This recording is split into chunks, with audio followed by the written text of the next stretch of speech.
أعوذ بالله من الشيطان الرجيم بسم الله الرحمن الرحيم فبدل الذين ظلموا قولا غير الذي قيل لهم فأنزلنا على الذين ظلموا رجزا من السماء بما كانوا يفسقون. ஆனால் அக்கிரமக்காரர்கள் தம்மிடம் கூறப்பட்ட வார்த்தையை அவர்களுக்கு சொல்லப்படாத வேறு வார்த்தையாக மாற்றிக்கொண்டார்கள்.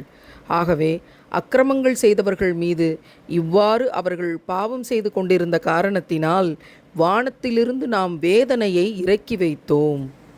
நாம் உயிரினும் மேலாக நேசிக்கும் உத்தம நபிகள் நாயகம் ஸல்லல்லாஹு அலைஹி வஸல்லம் அவர்கள் இந்த வசனத்துக்கு விளக்கம் தர்றாங்க.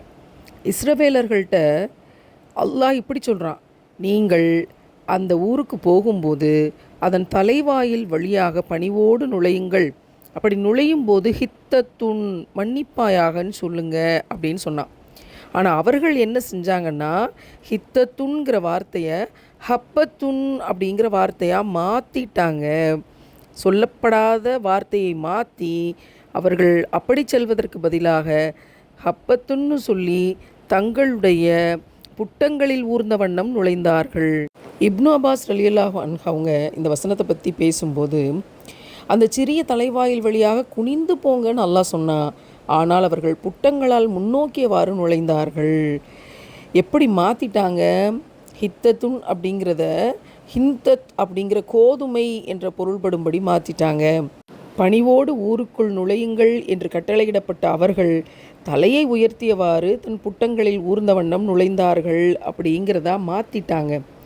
இது அவர்களுடைய உச்சகட்ட முரண்பாடு, அவர்களுடைய உச்சகட்ட பிடிவாதம். இந்த உச்சகட்ட முரண்பாட்டையும் பிடிவாதத்தையும் அல்லாஹ் வெறுக்கிறான். அதனால தான் அவர்கள் மீது தன்னுடைய வேதனையையும் தண்டனையும் இறக்கி வைத்தான்.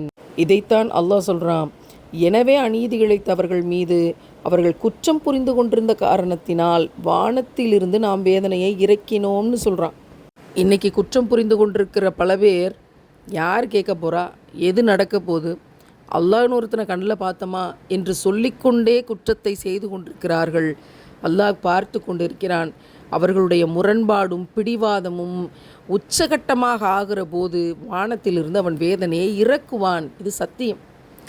எவ்வளோ பெரிய அத்தாட்சியை இந்த வசனத்தில் தர்றான். மூமின்களுக்கு ஆறுதலையும் பகைவர்கள் அழிவார்கள் என்ற நிச்சயத்தையும் இந்த வசனம் எடுத்து சொல்கிறது.